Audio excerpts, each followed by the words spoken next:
Cerita sains, kecerdikan, Koci dan Koca.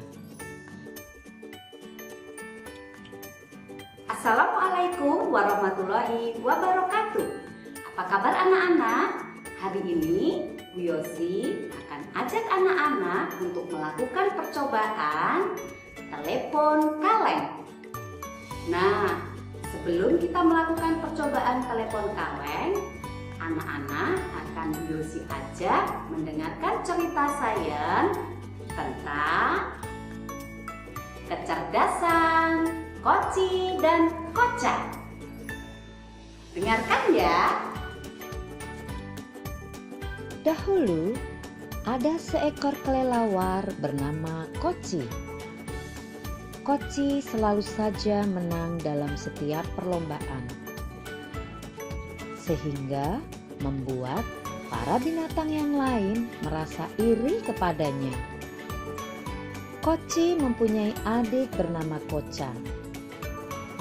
Pada suatu hari, sang raja hutan mengumpulkan seluruh binatang dan mengumumkan bahwa akan ada lomba untuk mengambil madu hutan yang berada di sarang lebah.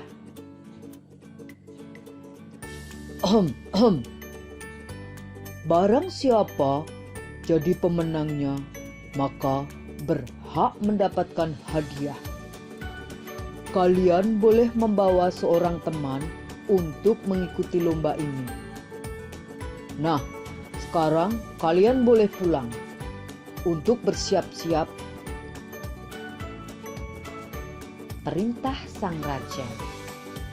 Semua binatang pun segera pulang ke rumah masing-masing untuk menyiapkan diri. Setibanya di rumah, Koci terlihat mondar-mandir memikirkan cara untuk memenangkan lomba. Koci memanggil adiknya si Koca dan memberitahu tentang lomba. Koca, kakak punya cara yang tepat untuk memenangkan lomba. Kita harus mencari alat yang bisa mengantarkan gelombang suara ke telinga kita, kata Koci. Tali. Iya, tali. Kita harus memakai tali untuk bisa mendengar suara lebah hutan. Karena tali bisa menghantarkan getaran suara. Jadi caranya kita pasang tali di kaleng. Koci dan Koca segera menyiapkan semua yang dibutuhkan.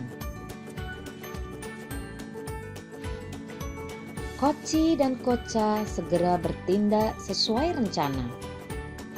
Koci bersembunyi di balik dedaunan, dekat sarang lebah, dan sudah bersiap-siap dengan kaleng di mulutnya. Sedangkan Koca bersembunyi di semak-semak dan menempelkan kaleng di telinganya. Koca, tidak terdengar suara lebah. Berarti aku harus segera mengambil madu lebahnya, kata Koci berbicara melalui kaleng. Tanpa pikir panjang, Koci pun terbang ke rumah lebah dan mengambil madu lebahnya. Koci berhasil mengambil madu lebahnya dan segera menyerahkan ke raja hutan. Koci dan Koca berhasil memenangkan lomba dan berhak mendapatkan hadiah dari sang raja hutan. Koci dan Koca merasa senang sekali. Koci dan Koca segera bertindak sesuai rencana. Koci bersembunyi di balik dedaunan dekat sarang lebah dan sudah bersiap-siap dengan kaleng di mulutnya. Sedangkan Koca bersembunyi di semak-semak dan menempelkan kaleng di telinganya. Koca, tidak terdengar suara lebah. Berarti Aku harus segera mengambil madu lebahnya, kata Koci, berbicara melalui kaleng. Tanpa pikir panjang, Koci pun terbang ke rumah lebah dan mengambil madu lebahnya. Koci berhasil mengambil madu lebahnya dan segera menyerahkan ke Raja Hutan. Koci dan Koca berhasil memenangkan lomba dan berhak mendapatkan hadiah dari sang Raja Hutan. Koci dan Koca merasa senang sekali. Nah, demikian tadi cerita saya tentang kecerdikan Koci dan Koca. Eksperimen sains telepon kaleng.